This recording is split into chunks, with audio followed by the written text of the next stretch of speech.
ሰላም ጤና ይስጥልን የተወደዳችሁና የተከበራችሁ የገበያ ሚዲያ ተከታታዮቻችን እንደምን አላችሁ? በምዕራፍ 2 የተመራረጡ የቢዝነስ መረጃዎቻችንን ይዘንላችሁ ቀርበናል። ከመረጃዎቹ ጋር መላኩ ደምሰው ነኝ። በቅድሚያም አርዕስቶችን እናስቀድም። የታሸጉ የመጠጥ ውሃ ምርቶችን በተመለከተ አዲስ መረጃ ወጥቷል፣ እናደርሳችኋለን። ኢትዮጵያ ለጎረቤት ሀገር ከፍተኛ የኤሌክትሪክ ኃይል ማቅረቧ ተሰምቷል። በዝርዝር ይዘነዋል። ዩኒሴፍ በኢትዮጵያና በናይጄሪያ የሚረዱ ሕፃናትን በተመለከተ አስደንጋጭ መግለጫ ሰጥቷል። በዝርዝር ወደ እናንተ እናደርሰዋለን። በበርካታ የመድኃኒት መሸጫ መደብሮች ላይ እርምጃ መወሰዱ ተገልጿል። ምን አይነት እርምጃ የሚሉትንና ሌሎች የቢዝነስ መረጃዎቻችንን ይዘንላችሁ ቀርበናል። አዳዲስና ትኩስ የቢዝነስ መረጃዎችን ለማግኘት ታዲያ የገበያ ሚዲያን እንድትወዳጁ እየጋበዝን በዝርዝር ወደምንመለከታቸው መረጃዎቻችን እናልፋለን። የኃይል መቆራረጥና ጨለማ አስቸግሮታል? መፍትሄ ካሉ ግሪን ሰንቴክ አለሎ። የኃይል ማጠራቀሚያችን የመብራት መቆራረጥ እንዳለ ያስረሳውታል፣ ጨለማን ያሰናብታል። ግሪን ሰንቴክ ጥራትና በቂ ዋስትና ያላቸው የሶላር መብራቶችን ኪስን በማይጎዳ ዋጋ በመረጡት አማራጭ አቀረበሎ። የቤት የቢሮ የግቢ ውስጥና የመንገድ መብራቶችን እኛ ጋር ያገኛሉ። ምን ይሄ ብቻ! ጀነሬተርን የሚተካ በፀሐይ ኃይልና በኤሌክትሪክ ቻርጅ የሚደረግ ወይንም በሁለቱም መስራት የሚችል ድምፅ አልባና አየር ብክለት የሌለው ሶላር ጀነሬተር በፈለጉት ዋትንካችሁ ብለዋል። ምርቶቻችን የ5 ዓመት ዋስትና ያላቸው ሲሆን በሚፈልጉት የፍጆታ መጠን ለመኖሪያ ቤቶች፣ ለሆቴሎች፣ ለባንኮች፣ ለአስጎብኚ ድርጅቶች፣ ለሆስፒታሎች፣ ለቢሮ፣ ለኢንተርኔት ካፌ፣ ለህትመት ቤቶች፣ ለቴሌኮም ሴክተር፣ ለኤሌክትሪክ መኪና አስመጪዎች፣ ለሲኒማ ቤቶችና ለሌሎችም። አድራሻ 22 ማዞሪያ ከጎላጎል ህንፃ ወደ ቦሌ በሚወስደው መንገድ 500 ሜትር ዝቅ ሲሉ ኳሊቲ ህንፃ አንደኛ ፎቅ ቢሮ ቁጥር 103 ላይ ያገኙናል። ስልክ 0989414219 0989414209 ወይንም 913844852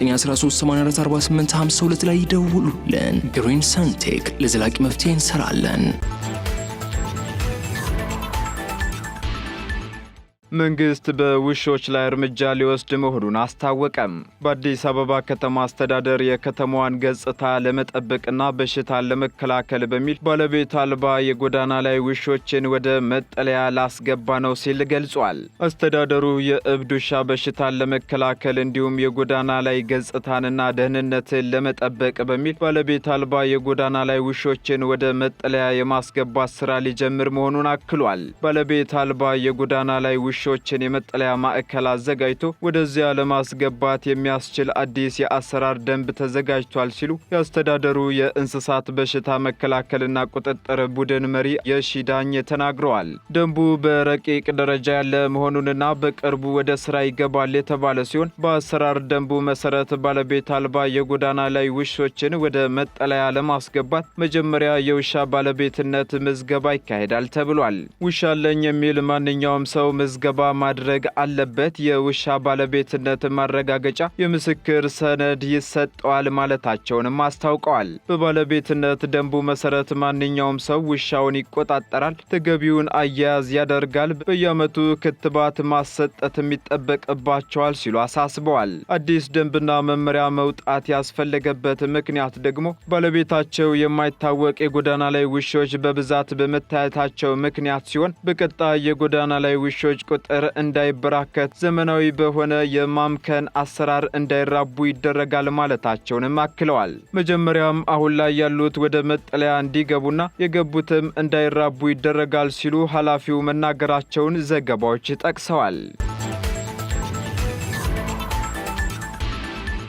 ከ375 ሚሊዮን ብር በላይ ግምታዊ ዋጋ ያላቸውን የኮንትሮባንድ ዕቃዎች መያዙን የጉምሩክ ኮሚሽን አስታወቀም። ከመጋቢት 4 ቀን እስከ መጋቢት 11 ቀን 2017 ዓ.ም ባደረገው ክትትል 321.1 ሚሊዮን ብር የገቢና 54.4 ሚሊዮን ብር የወጪ ኮንትሮባንድ ዕቃዎች መያዛቸውን ኮሚሽኑ አስታውቋል። በቁጥጥር ስር ከዋሉት የኮንትሮባንድ ዕቃዎች መካከልም የተለያዩ ማዕድናት፣ አልባሳት፣ ኤሌክትሮኒክስ፣ ቡና፣ ጥራጥሬ፣ የተሽከርካሪ መለዋወጫ፣ የመዋቢያ ዕቃዎች፣ ጫት፣ አደንዛዥ እጾች፣ መድኃኒትና የውጭ አገራት ገንዘቦች መሆናቸው ተገልጿል።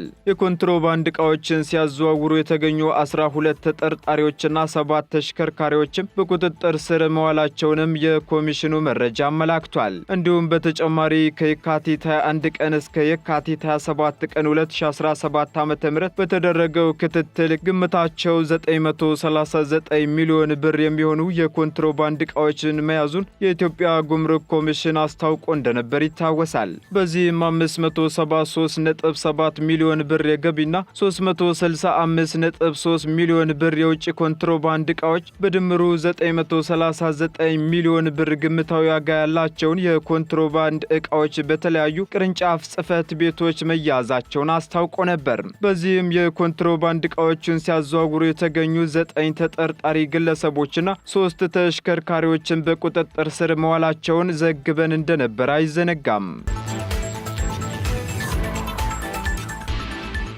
የጤና ችግር ሊያመጡ በሚችሉ የታሸጉ የውሃ ምርቶች ባላቸው ይዘትና የምርት ጥራት ዙሪያ ጥናት ሊደረግ እንደሚገባ የንግድና ቀጠናዊ ትስስር ሚኒስቴር አስታውቋል። የምርቱ ይዘትን በተመለከተ ስለ ምርቱ መገለጫ ጽሑፍ የሌለው ምርት ገበያ ላይ ማዋል ፈጽሞ የተከለከለ መሆኑን በንግድና ቀጠናዊ ትስስር ሚኒስቴር የፋብሪካ ምርቶች ተቆጣጣሪ አንዱዓለም ክንዴ ተናግረዋል። ሚኒስቴሩም በዘርፉ አምራቾች ላይ የምርታቸውን ይዘት ጥናት በማከናወን በሌብሊንግ ወይም የምርቱን ገላጭ ጽሑፍ አስመስሎ የመጠቀም ሁኔታን ለማስቀረት ይረዳል ብለዋል። ሚኒስቴር መስሪያ ቤቱም በምርቶች ማሸጊያ ላይ የሚገኙ ስለ ምርቱ የሚገልጹ ዝርዝር መረጃዎችን በተመለከተ የቁጥጥር ስራ እያከናወነ እንደሚገኝም አቶ አንዱዓለም ገልጸዋል። ጥቅም ላይ የሚውለው ውሃ የማዕድን መጠኑንና የዜጎችን ጤና ከማስጠበቅ አንጻር ምርቱን መጠቀም የሚችሉና መጠቀም የማይችሉ ተብሎ ለመለየት በታሸገ ውሃ ውስጥ ያለውን የጨው ይዘት በሌብሊንግ ወይም በምርቱ ገላጭ ጽሑፍ ላይ መቀመጥ እንደሚገባ አሳስበዋል። በተከናወነው የፍተሻ ሂደት ላይ ከተወሰዱ ናሙናዎች መካከል የደረጃ ምዘና መስፈርት አሟልተው ያልተገኙ የጃር ውሃ ማሸጊያዎች ስለመኖራቸው የገበያ ምንጮች ጠቅሰዋል።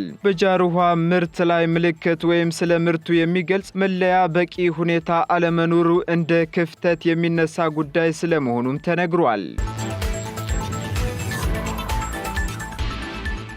ኢትዮጵያ ለኬንያ በቀን 265 ሜጋዋት ኃይል እያቀረበች መሆኑን የኢትዮጵያ ኤሌክትሪክ ኃይል አስታወቀም። ኢትዮጵያና ኬንያ በተፈራረሙት የኃይል ሽያጭ ስምምነት መሰረት ለኬንያ በቀን 265 ሜጋዋት ኃይል እያቀረበች እንደምትገኝ የኢትዮጵያ ኤሌክትሪክ ኃይል አስታውቋል። በኢትዮጵያ ኤሌክትሪክ ኃይል የኢትዮ ኬንያ ባለ 500 ኪሎ ቮልት ኮንቨርተር ጣቢያ ምስራቅ አፍሪካን በኃይል ለማስተሳሰር ከፍተኛ ሚና አለው ተብሏል። የኢትዮጵያ ኤሌክትሪክ ኃይል 2000 ሜጋዋት ኃይል የመሸከም አቅም ባላቸው በሁለት ፖሎችና ከኢትዮጵያ እስከ ኬንያ በተዘረጋው 1060 ኪሎ ሜትር የማስተላለፊያ መስመር አማካኝነት ኃይል እያስተላለፈ እንደሚገኝ በጣቢያው የጥገናና የኦፕሬሽን ባለሙያው አቶ መኮንን ካሴ ተናግረዋል። ከኬንያ ጋር ባለው የኃይል ሽያጭ ስምምነት መሰረትም በአሁኑ ወቅት በቀን 18 ሰዓት ማለትም እስከ ምሽት 6 ሰዓት 200 ሜጋዋት እንዲሁም ከዚያ በኋላ በሚኖረው ቀሪ 6 ሰዓት ደግሞ 65 ሜጋዋት ኃይል እያቀረበ ይገኛል ተብሏል። ጣቢያው በስምምነቱ መሰረት እየጨመረ የሚሄደውን የኃይል አቅርቦትና ወደ ታንዛኒያ ኃይል ለማስተላለፍ የተያዘውን እቅድ ማሳካት የሚያስችል አቅም እንዳለውም ባለሙያው ገልጸዋል። በቀጣይ ከሌሎች ሀገራት ጋር የሚደረጉ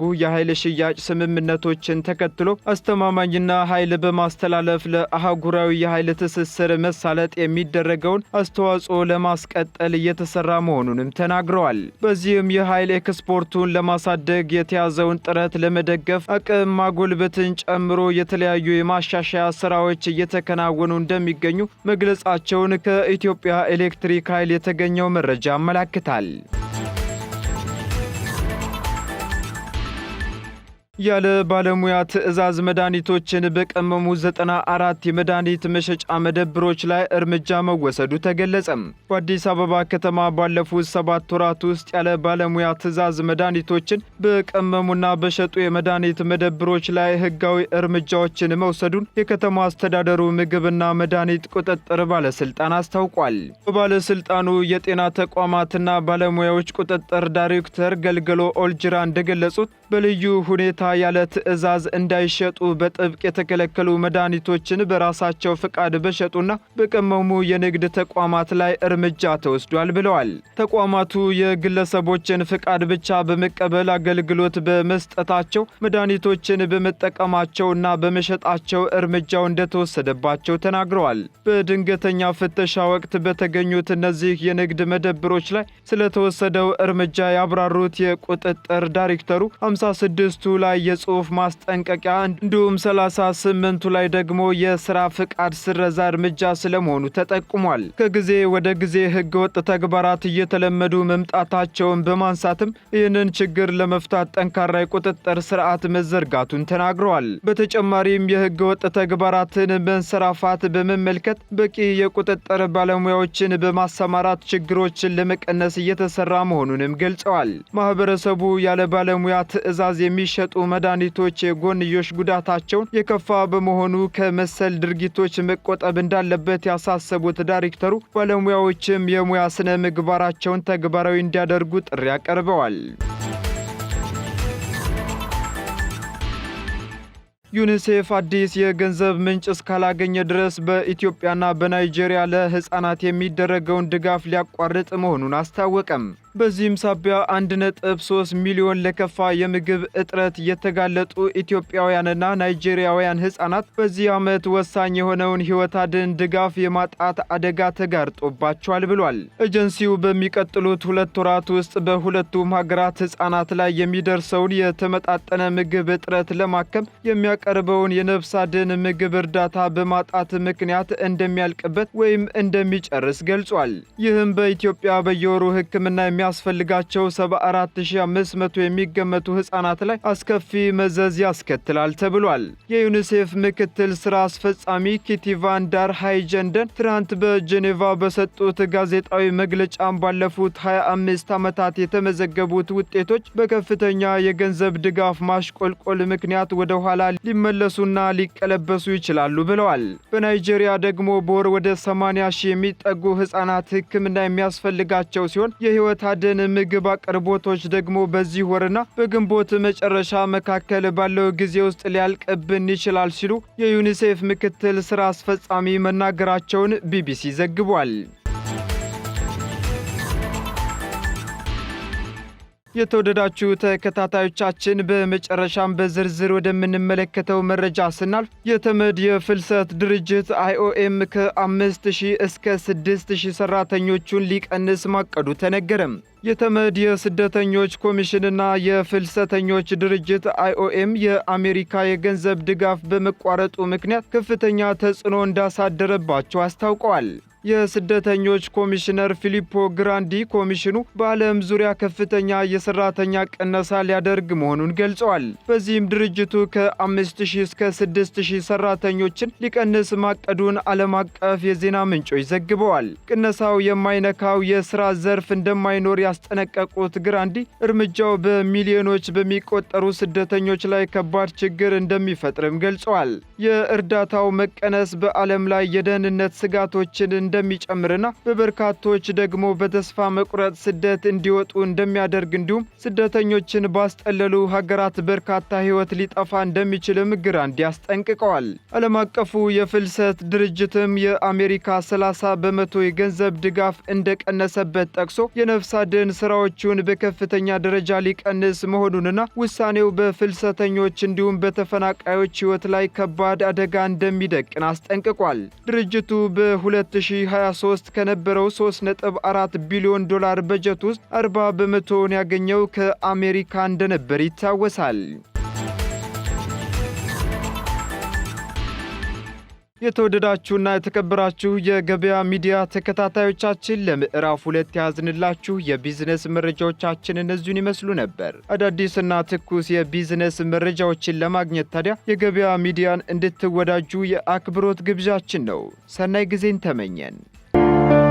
የኃይል መቆራረጥና ጨለማ አስቸግሮታል? መፍትሄ ካሉ ግሪን ሰንቴክ አለሎ። የኃይል ማጠራቀሚያችን የመብራት መቆራረጥ እንዳለ ያስረሳውታል፣ ጨለማን ያሰናብታል። ግሪን ሰንቴክ ጥራትና በቂ ዋስትና ያላቸው የሶላር መብራቶችን ኪስን በማይጎዳ ዋጋ በመረጡት አማራጭ አቀረበሎ። የቤት የቢሮ የግቢ ውስጥና የመንገድ መብራቶችን እኛ ጋር ያገኛሉ። ምን ይሄ ብቻ! ጀነሬተርን የሚተካ በፀሐይ ኃይልና በኤሌክትሪክ ቻርጅ የሚደረግ ወይንም በሁለቱ መስራት የሚችል ድምፅ አልባና አየር ብክለት የሌለው ሶላር ጀነሬተር በፈለጉት ዋትንካችሁ ብለዋል። ምርቶቻችን የ5 ዓመት ዋስትና ያላቸው ሲሆን በሚፈልጉት የፍጆታ መጠን ለመኖሪያ ቤቶች፣ ለሆቴሎች፣ ለባንኮች፣ ለአስጎብኚ ድርጅቶች፣ ለሆስፒታሎች፣ ለቢሮ፣ ለኢንተርኔት ካፌ፣ ለህትመት ቤቶች፣ ለቴሌኮም ሴክተር፣ ለኤሌክትሪክ መኪና አስመጪዎች፣ ለሲኒማ ቤቶችና ለሌሎችም። አድራሻ 22 ማዞሪያ ከጎላጎል ህንፃ ወደ ቦሌ በሚወስደው መንገድ 500 ሜትር ዝቅ ሲሉ ኳሊቲ ህንፃ አንደኛ ፎቅ ቢሮ ቁጥር 103 ላይ ያገኙናል። ስልክ 0989414219 0989414209 ወይንም 913844852 ላይ ይደውሉልን። ግሪን ሰንቴክ ለዘላቂ መፍትሄ እንሰራለን።